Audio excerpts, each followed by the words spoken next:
Eh, si bien uno de los principales conflictos también que podríamos indagar, ¿no? Fue acerca de cómo serían recibidos en una tierra que profesa el catolicismo. Eran unas principales preguntas también. Y la verdad que no hubo inconvenientes, por así decirlo. Eh, lo que más chocó con este enfrentamiento que podríamos decir fue la traición. ¿La traición de qué?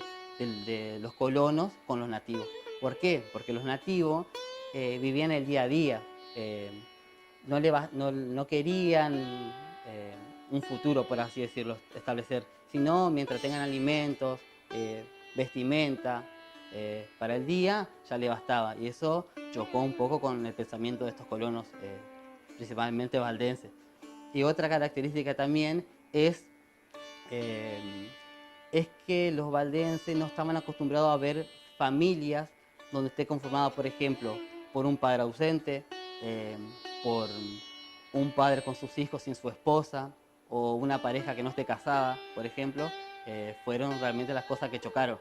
Pero uno de los autores que indagué, por ejemplo, que fue Ruggiero K., él menciona que en ningún momento pasó que un nativo y un colono pasaran por veredas opuestas. Quiere decir que siempre hubo una buena relación, aunque muchas veces se lo caracterizaban a los nativos como holgazanes, ¿no? Porque vivían justamente el día a día que chocaba con la manera de pensar, con la cosmovisión de estos colonos o inmigrantes valdenses.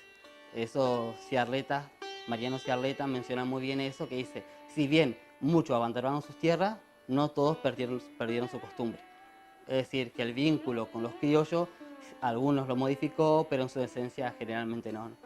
Y fue eso lo que impulsa en sí a la comunidad valdense, es decir, a esta comunidad de fe, donde la palabra de Dios era lo más importante, ¿no? También para descartar un poco lo que sería el enfrentamiento, ¿no? Que decíamos, entre los criollos, entre los nativos, ¿no? Eh, Va a tener algo que ver también Eduardo Schell. ¿Por qué? Porque en 1893, para ser exactos, se instala lo que sería la piedra fundamental de la Iglesia Católica de San Gustavo. Esto quiere decir que no había conflictos entre valdenses y entre católicos, que fueron unas primeras interrogantes que me propuse analizar, ¿no? Eh, entonces podríamos decir que esta comunidad de fe siempre fue muy arraigada, fue muy reducida, eh, la palabra de Dios siempre como tema central, que llevó también a evangelizar, ¿no?, el pueblo. Recordemos que en este tiempo estamos hablando de la colonia de San Gustavo y sus alrededores también, porque la colonia oficial número 3, la colonia oficial número 14, también van a estar arraigadas a lo que sería la colonia de San Gustavo, fundada por Schell. Y hay algunos interrogantes que se dice también, se plantea, no del todo seguro, que los primeros inmigrantes no se asentaron en sí en lo que sería la colonia de San Gustavo, sino que se asentaron en sus alrededores. Por ejemplo, la colonia oficial número 3 y número 14, ¿no? Pero bueno, en lo que respecta a la fundación de San Gustavo, podríamos tomar la fecha fundacional en 1889 y 2 años posteriores llegarían lo que serían los primeros inmigrantes valdenses, que sería la familia Barolín Cairuz. Y uno de los primeros cuestiones que analicé, ¿no?, fue la importancia de Bartolomé Gille, ¿no? Eh, quien se planteaba que era muy importante para la comunidad de San Gustavo, que llegué a la respuesta que no fue tan influyente como yo pensaba. ¿Por qué? Porque él venía de Colonia Belgrano, ¿no? Eh, Proveniente obviamente de Italia, después pasó por Uruguay y se va a sentar en Colonia Belgrano, donde va a dar la palabra de Dios, etc. Él fue formado en Buenos Aires, sería mi tatarabuelo, Bartolomé Gil. Fue fundado en Buenos Aires y por causas que se desconocen, él abandona lo que sería la iglesia de Colonia Belgrano. Analizando e indagando fue porque hay dos teorías, una porque enfermó gravemente y otra porque él era metodista y quería influenciar, ¿no?, a la comunidad valdense de Colonia Belgrano. Esas fueron una de las dos conclusiones, a la que más me aproximo a que él era metodista.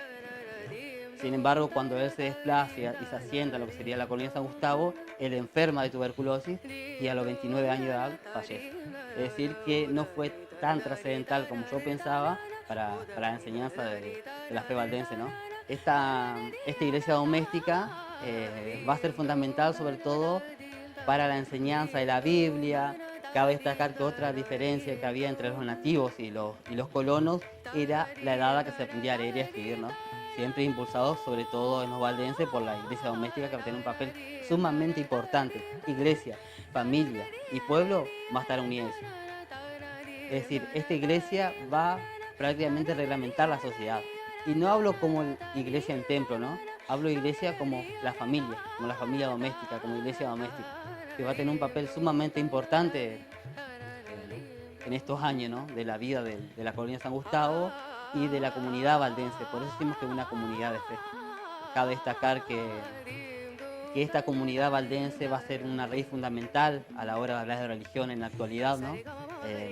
Porque fue allí donde se establecieron la primera comunidad valdense de Entre Ríos. Fue la novena en colonia en el territorio nacional en ubicarse. La palabra de la fe siempre va a ser sumamente importante para los valdenses y para poder analizar el día a día, sus cosmovisiones, sus festivales, como la fiesta de la cosecha, etcétera, que va a ser sumamente importante y que caracteriza el devenir de la religión a nuestras tierras.